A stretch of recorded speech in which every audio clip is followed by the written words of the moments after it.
اب وہ کوشچن تھا عقل اور وحی میں کیا فرق ہے، ہم اس میں دیکھتے ہیں. تو اللہ تعالیٰ نے ارشاد فرمایا، وہیں سے ہم دیکھتے ہیں، سخر لکم ما فی السماوات و ما فی الارض، جو کچھ آسمانوں اور زمین میں ہے سب تمہارے قابو میں کر دیا. ربنا ما خلقت ھذا باطلا، اے رب آپ نے اس کائنات کو بیکار نہیں پیدا کیا. تو یہ اللہ تعالیٰ نے ایک انسان کہ وہ ایسے کہتے ہیں کہ جو عقل حاصل کرنے والے لوگ. تو عقل کیا ہے کہ آپ کے ہاں ایک لاجک موجود ہے، اور وہی کیا ہے کہ جو اللہ تعالیٰ کے قرآن میں موجود ہے، وہ تورات میں موجود ہے، انجیل میں موجود ہے، زبور میں ہے. تو ان سب کو آپ لاجیکلی پڑھیے، تو پڑھیں گے تو ہمیں وزڈم حاصل ہوتی ہے.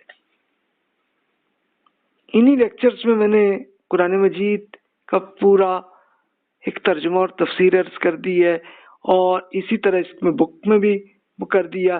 اور پھر اسی طرح سے آپ ابھی اس لیکچر میں بھی جیسے کچھ آیات کا جیسے ہم نے یہ کیا ترجمہ، تو انہی کو آپ دیکھیں تو کیا کوئی وزڈم ہمیں حاصل ہوتی ہے کچھ عقل کی کہ جسے ہم یوز کر سکتے. تو اگر آ گیا تو اسے یوز کریں. یہ ایک اسکالر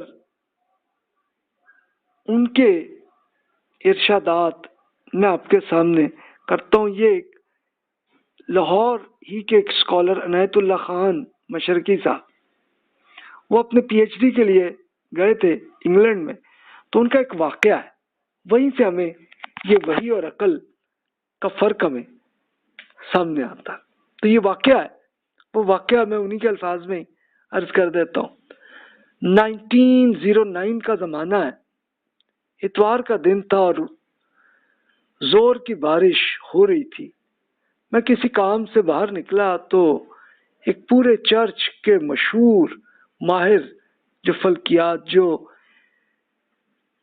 فزسسٹ یعنی اور پھر آسٹرونومر اور میتھمیٹکس کے ایک بڑے اسکالر پروفیسر جیمز جینز بغل میں انجیل دبائے چرچ کی طرف جا رہے تھے. اب مشرقی صاحب کہتے ہیں کہ میں قریب ہوا تو ان سے سلام کیا. ان کہا ہاں جی کیا آپ کہتے ہیں بتائیے. تو میں نے کہا کہ جناب دو باتیں، پہلی بات تو یہ کہ بارش ہو رہی ہے اور آپ نے یہ پوری چھتری جو ہے یہ بغل میں دبا کے رکھی ہوئی ہے.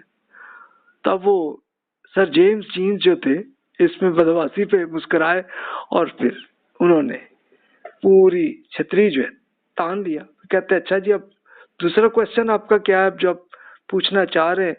یہ شہرہ آفاق آدمی جس پہ آپ یہ پوچھ رہے ہیں، ہاں یہ انہوں نے دوسرا کوشچن یہ کیا مشرقی صاحب نے کہ جناب یہ بڑے آپ اسکالر ہیں، شہرہ آفاق، آپ چرچ کی طرف عبادت کے لیے کیوں جا رہے ہیں آپ؟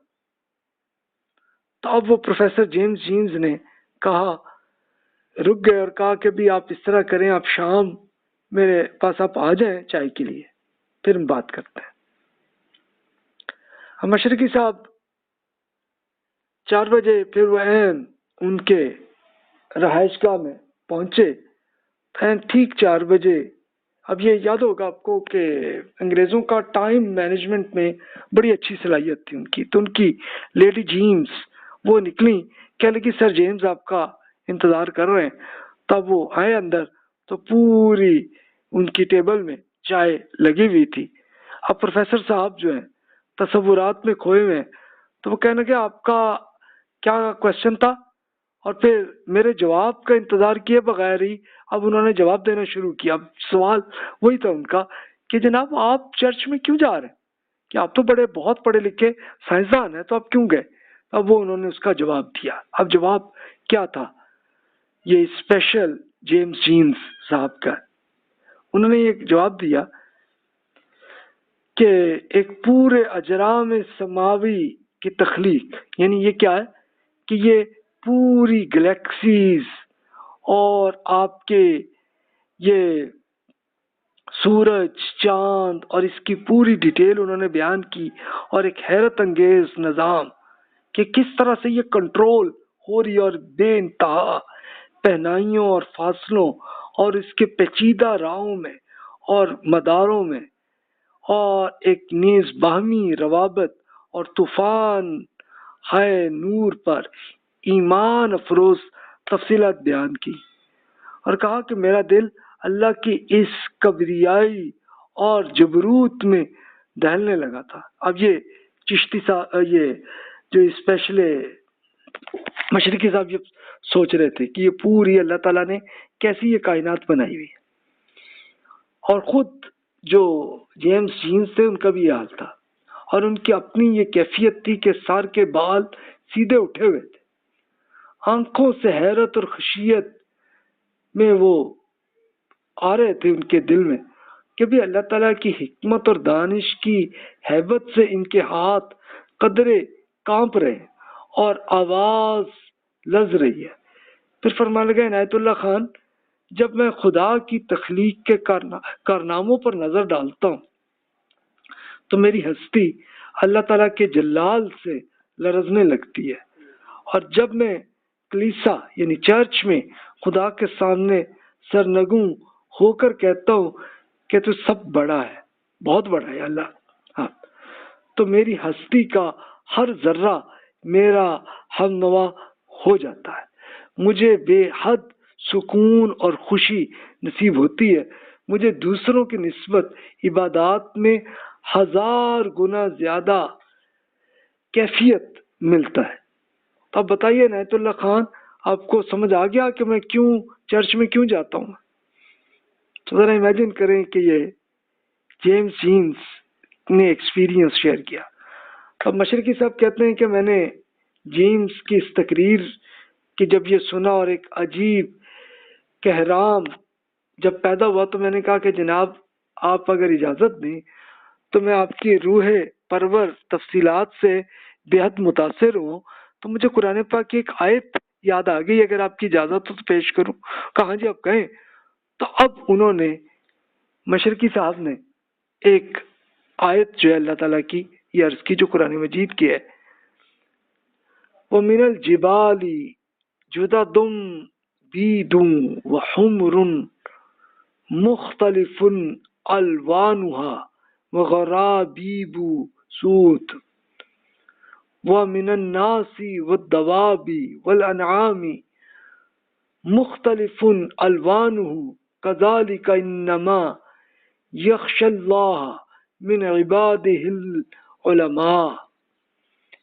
اب اس کا ترجمہ یہ سورہ فاطر جو 35 نمبر سورت ہے، تو اس میں 27-28 کی ہے، تو اس کا ترجمہ ہے کہ پہاڑوں میں سفید اور سرخ رنگوں کے قطعات ہوتے ہیں اور بعض کالے سیاہ بھی ہوتے ہیں، انسانوں، جانور اور چھپاؤں کے لیے کئی طرح کے رنگ ہوتے ہیں۔